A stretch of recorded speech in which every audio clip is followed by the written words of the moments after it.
बिस्मिल्लाहिर्रहमानिर्रहीम। अस्सलामुअलैकुम दोस्तों, आप लोगों ने आजकल सोशल मीडिया पर ड्रामा सीरियल अर्तुगरुल गाज़ी के बहुत चर्चे सुने होंगे और यकीनन बहुत से दोस्तों ने ये ड्रामा सीरियल देखा भी होगा। लेकिन क्या आपको पता है कि ये ड्रामा क्यों बनाया गया और तुर्की के सदर तैयब उर्दगान ने इसका हुक्म क्यों दिया और ये ड्रामा इतनी अहमियत का हामिल क्यों है?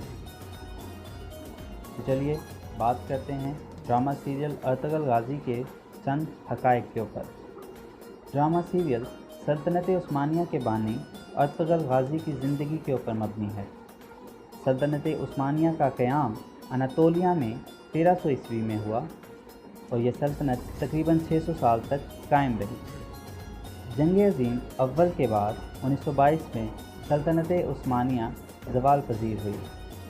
ज़वाल के वक्त इस सल्तनत का कुल रकबा 1.8 मिलियन किलोमीटर स्क्वायर था।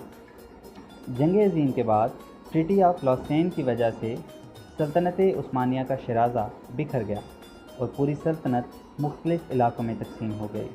इन इलाक़ों में तुर्की, यूनान, बल्गेरिया, मिस्र, मकदोनिया, रोमानिया, उर्दन, फ़लस्तीन, लबनान, शाम, सऊदी अरेबिया और शुमाली अफ्रीका के इलाके शामिल हैं।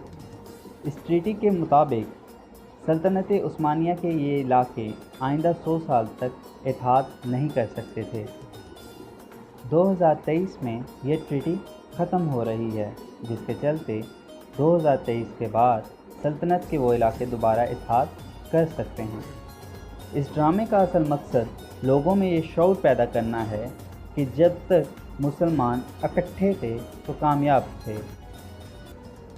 ठीक उसी तरह जिस तरह सल्तनत अपने आगाज़ में थी, फिर मुसलमान आहिस्ता आहिस्ता अलग होते गए और सल्तनत कमज़ोर होती गई और आखिरकार ख़त्म हो गई। अभी इस ड्रामे के ज़रिए मुसलमानों को एक पैगाम दिया जा रहा है कि आपसी रंजिशों को ख़त्म करके इकट्ठे हो जाएं। ये इक़दामात यूरोपीय ममालिक के लिए ख़ास तशवीश का बायस हैं। हम देख रहे हैं कि पिछली चंद दहाइयों में मुसलमानों को किस तरह पूरी दुनिया में रिप्रेजेंट किया गया। मुसलमानों को आपस में लड़ाया जा रहा है। इस ड्रामे का असल मकसद मुसलमानों का इत्तेहाद है। लेकिन सोचने की बात है, क्या हम इस पोजीशन में हैं?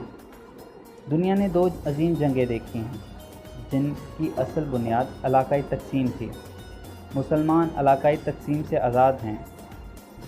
मुसलमान मज़हब से बंधे हैं, लेकिन हकीकत में आज का मुसलमान मज़हब की बजाय मसलक से जुड़ा हुआ है।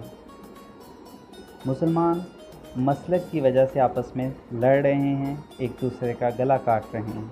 इसी वजह से शाम तबाह हो गया, ईरान और इराक़ में फ़साद होते गए। सोचना ये है कि क्या हम इकट्ठे हो सकते हैं? क्या हम अपने मसलक पीछे छोड़ के अपने मज़हब को आगे रख सकते हैं? सोचने की बात है। शुक्रिया।